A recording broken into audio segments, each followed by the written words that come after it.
ahora sí, vamos al secreto de Gabriel. La transformación de la estructura social, la drástica caída del empleo formal, la concentración de ingresos en los nuevos sectores financieros, el aumento de la productividad global vía la explotación de trabajadores paupérrimos en el sudeste asiático y el avance de la tecnología trajeron un aumento de productividad que logra circular a través del desarrollo exponencial del consumo. El trabajo y los trabajadores dejan de ocupar la escena central para darle paso al consumo como articulador de toda la vida social.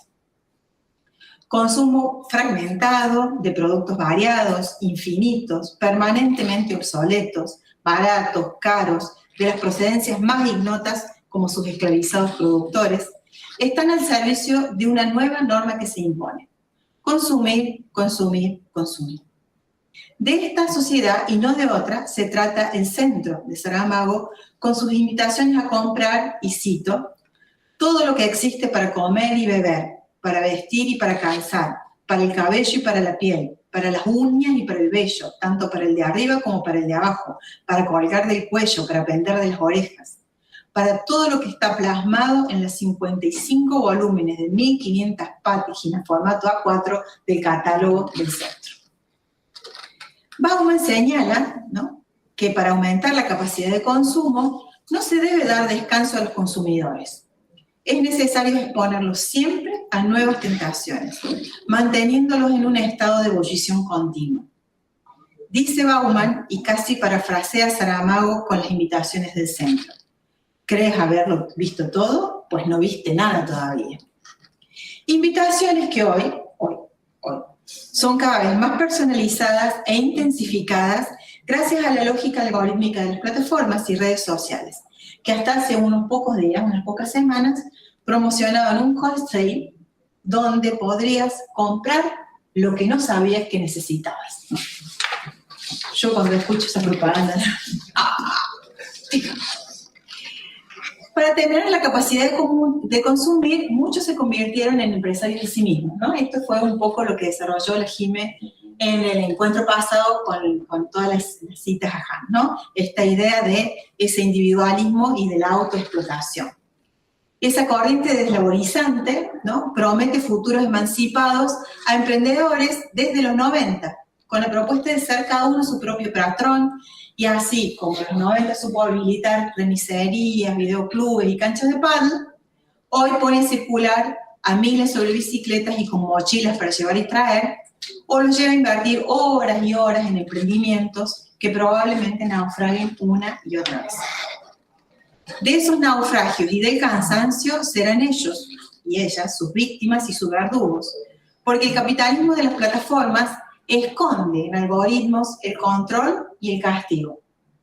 Otro tema alucinante, cómo funcionan los algoritmos con los trabajadores, ¿no? Que es muy difícil estudiarlo porque esos algoritmos son encriptados, pero hay gente que está estudiando, entonces vos ves cómo funcionan los algoritmos para controlar a los trabajadores, ¿no? Y hacerlos trabajar cada vez más.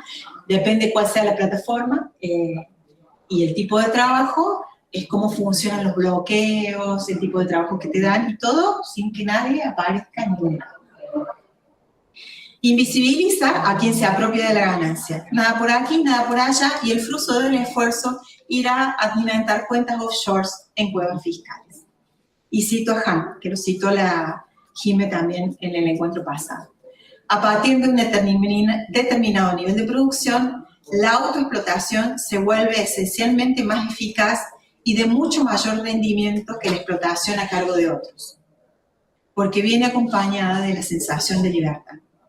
La sociedad del rendimiento es una sociedad de autoexplotación. Sociedades de autoexplotación y del crédito, que al calor del poder de los bancos, de crear dinero, otra línea para saber cómo se crea el dinero, ¿no?, y la imposibilidad fáctica de obtenerlo con el trabajo, han conseguido la naturalización de vivir endeudados, y que esta sea, para algunos autores como Wilkes, una de las claves de la cuestión social contemporánea, ¿no? Todo el tema del análisis de vivir endeudado es bien interesante, cada 2 por 3 años, ¿no? Informes de esto sobre en qué se endeuda la gente, ¿no? Cada vez más en alimentos, con tarjetas de crédito que cobran intereses que son los intereses punitorios son del 100%, ¿no? O sea, somos esclavos de los bancos ahora, ¿no? ¿Cómo explicamos este cambio en la subjetividad que acompaña el cambio en la estructura? ¿Cómo es posible que hayamos reemplazado la ciudadanía por el consumo, el trabajo por la autoexplotación y el endeudamiento? Cipriano Algor intuye la respuesta: el secreto de la abeja. Después de la charla con el subjefe del departamento, Cipriano piensa, y cito, probablemente, y esto es lo que piensa Cipriano, me encanta, probablemente, porque, o sea, si ustedes se acuerdan de la escena, el jefe de departamento le dice, no le voy a decir yo a usted cuál es el secreto de la abeja, ¿no? Bueno, o sea, eso no se cuenta. Pero él se queda pensando y dice, probablemente el secreto de la abeja reside en crear e impulsar en el cliente estímulos y sugestión suficiente para que los valores de uso se eleven progresivamente en su estimación, paso al que seguirá en poco tiempo la subida de los valores de cambio, impuesta por la argucia de un productor a un comprador al que le fueron retirando, poco a poco, sutilmente, las defensas interiores que resultaban de la conciencia de su propia personalidad. Esas que antes, si es que alguna vez existió un antes intacto, le proporcionaron, aunque sea precariamente, una cierta posibilidad de resistencia y autodominio. Bauman, que también conocía el secreto de la abeja, señala que cuando el deseo es apartado de la espera y la espera se separa del deseo, la capacidad del consumo puede extenderse mucho más allá de los límites impuestos por las necesidades naturales o adquiridas, o por la duración misma de los objetos del deseo. La relación tradicional entre las necesidades y su satisfacción queda entonces revertida. La promesa y la esperanza de satisfacción preceden a la necesidad. Y son siempre mayores que la necesidad preexistente, aunque no tanto que impidan desear los productos ofrecidos por aquella misma promesa. Dicen lo mismo con otras palabras, ¿sí? El secreto de la abeja es personas que no puedan defenderse de ese impulso impuesto por consumir.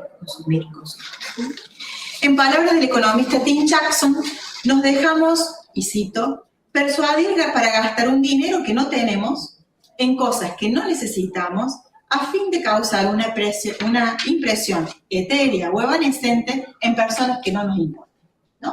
La clave del neoliberalismo es ese. Querer comprar cosas con dinero que no tenemos para impresionar a gente que no nos importa, ¿sí? Y que no nos sirven tampoco esas cosas. Nuestras defensas interiores, que nos daban cierta posibilidad de resistencia y autodominio, fueron progresivamente desarmadas, sin distinción de qué lado del péndulo o de la grieta estemos. Se trata de comprar más, siempre, y son señales de salud económica que crezca el consumo sin importar qué compramos, para qué ni cómo. Tampoco importa mucho quienes no consumen. Ese 20 o 25% de la población que el sistema considera desechables, pero que tienen su lugar en la sociedad y en la novela. Los que no llegan a tener la capacidad de consumir viven en las chabolas, en las villas miserias, en los anillos externos de la gran ciudad. Bauman señala, cada consumidor expulsado del mercado lame su herida en soledad, en el mejor de los casos en compañía de su familia, si ésta no se ha quebrado todavía. Y no deseados, innecesarios, abandonados, su lugar es fuera de nuestra vista. Pero también las sociedades de consumidores se desentienden de los pobres criminalizándolos, ya que al convertirse en criminales reales o potenciales, dejan de ser un problema ético. Si son criminales, no los tenemos que ayudar. Y además, como dice Saramago y explica Zaffaroni, si se matan entre ellos, el Estado se ahorra de tener que cargarse de la cuenta. El secreto de la abeja pone en manifiesto nada más y nada menos que la lógica constitutiva del sistema. Vender para acumular, acumular para crecer. Las sombras que vemos en la pared de la caverna son las publicidades y dispositivos culturales que nos dicen que la felicidad está en comprar, que el mercado o el Estado resolverán todos nuestros problemas si entendemos que el objetivo de la economía es crecer. Y probablemente Kolev tenga razón cuando señala que jamás en la historia de la humanidad estuvimos tanto en una caverna mirando sombras como ahora mismo. Y para dejar de ver sombras, Cipriano Algor, y cito, cerró la puerta del horno y dijo, ahora podemos irnos.